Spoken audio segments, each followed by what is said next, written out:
Yo, what's going on, everybody? It's your boy Naruto Explain here, bringing you guys another Boruto Naruto Next Generation discussion on the fallout from Boruto, Chapter 75. And today, I want to discuss something I did not consider when reading the last manga chapter, but one of you guys hit me up on Patreon with an observation that makes a lot of sense, which is Shibai Otsutsuki wasn't name dropped randomly, but instead, this is a classic Naruto writing here where the truth is hidden in plain sight, i.e., it's the move hidden behind the move, or a ninja must learn to see past deception, whichever expression you prefer to hear. My patron is specifically saying that the location of Shibai's discarded body is right in front of our faces, and if you're like me, when you hear the rationale behind this, you're going to slap your head because it's so obvious that it's literally the only place that Shibai's body could actually be. So where exactly is Shibai Otsutsuki's discarded body? Is he secretly inside of the ramen guy's Ichiraku ramen shop? Is he in the back of a restaurant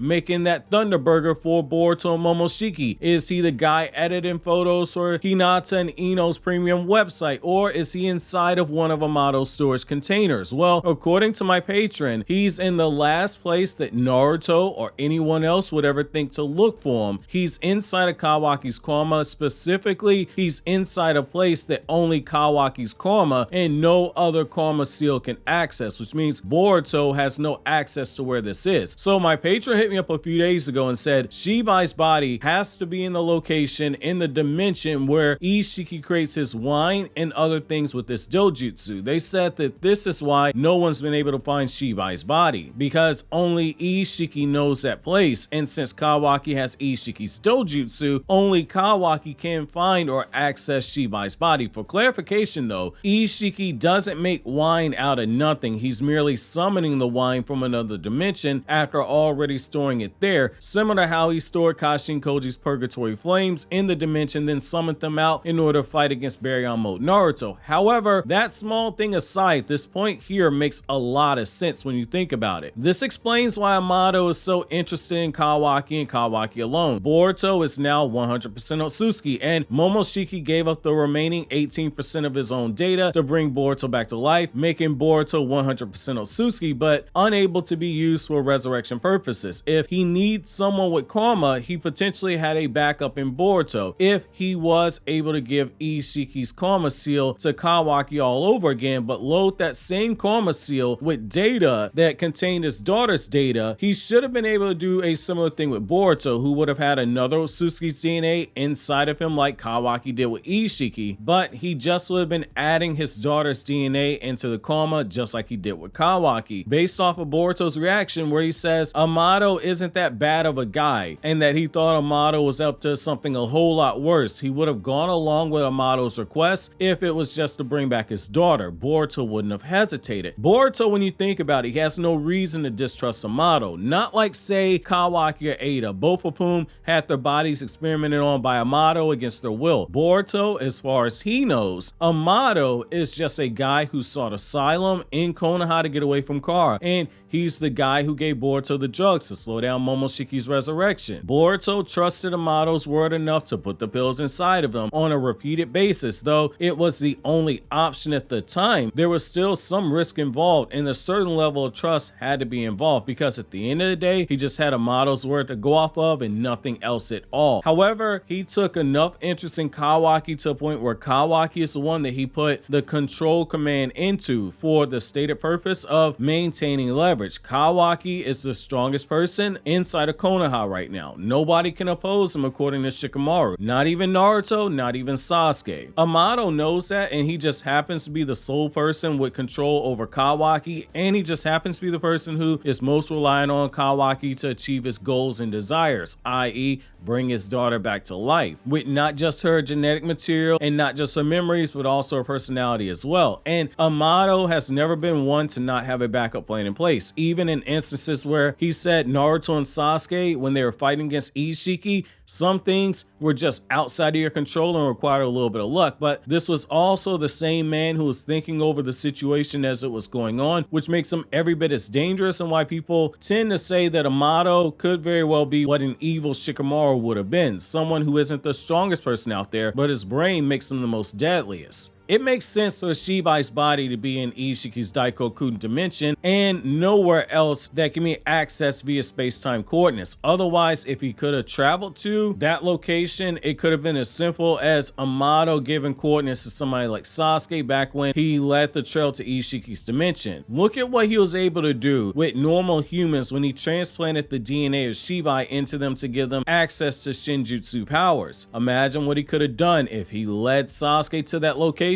and had Sasuke in a situation where Sasuke's able to retrieve the body and then just transplant that stuff in there before Isshiki shows up after Kashin Koji kills Jigen and Isshiki's on his way. They could have gotten a lot stronger. Now you can say, well, maybe there's not enough time. However, that still does not dispute the fact, look at what he did with the cyborgs. We ended up with so many cyborgs whose power went well above Jigen that Isshiki from inside of Jigen said, wait a second, this dude, he's gonna try and kill me if I don't stop this. As I've talked about in another video this month, Isshiki might have been much stronger than Jigen as what was stated, but when you have so many people who are that much stronger than Jigen and they have so much hacks, it makes winning a fight that much harder despite the superior strength level that one might have, especially in a situation where there are multiple cyborgs who have that much more power than Jigen and they have multiple win conditions from their hacks to being able to run out the clock until Isshiki's body breaks down, and they're able to keep him away from Kawaki in order to prevent him from putting the karma seal on somebody we know is a compatible vessel. If you're Isshiki and you want to make absolute certain that Amado can't get access to Shibai's body to make more of those powerful cyborgs who are stronger than Jigen's power level, what do you actually do? First, you force Amado to kill all the humans who he enhanced with science to go beyond Jigen's power level, which we know that Amado was forced to do. Every human cyborg except for Ada and Damon were destroyed, and that's only because Boro started simping for Ada despite her only being 16 years old, which is a side note. Boro must have never heard of Benny Mardones and that song Into the Night where Benny Mardones is literally telling the listener she's only 16 and you better leave her alone. But y'all don't hear me though, unless you just happen to be a fan of 80s soft rock music like me, but I digress, so that might go over some of you guys' head. Now, with the exception of Ada and Damon, you have the cyborgs killed. None of them exist anymore. You then ensure that Amado can't do this again by storing Shibai's discarded body in your Daikokuten dimension, which can only be accessed by your dojutsu, and we're now in a situation where the Daikokuten can only be accessed by a vessel whose karma has hit a stage of development where the spokes in the eye have begun to manifest. This is all part of Amado's plan. Kawaki prior to this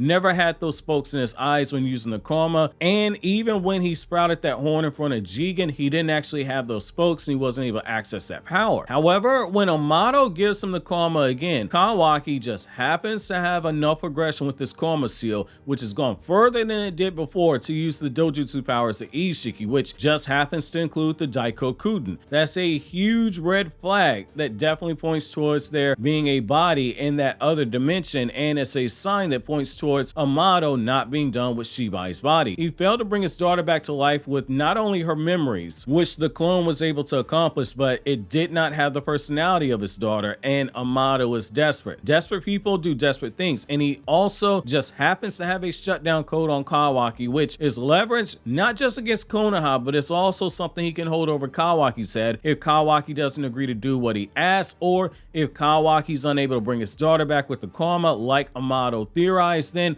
the next step is getting Shibai's body, and Kawaki, if this theory is right, is the only one who will be able to access it because it's a dimension that's directly linked to Kawaki's dojutsu. Man, I'm gonna say it right now, man, you guys had some really good fan theories in this past month, like really good. Lady 1010 stopped from having Naruto scrub the dead skin off of her feet, and she wiped her feet on that Kurama rug, and she came down from the heavens with Tauntaun, who got reincarnated as a bowl of miso pork ramen soup, just to say that she approves of this this fan theory, faster than Tsunade broke Jiraiya's ribs for asking if her nickname Legendary Sucker had any other meaning to it besides that gambling addiction. So my question to you guys is, where do you guys fall on my patrons fan theory? While you think that over, click here to watch this Sasuke Retsuden chapter 5 review, or click here to watch this Kryptonian Saiyan video.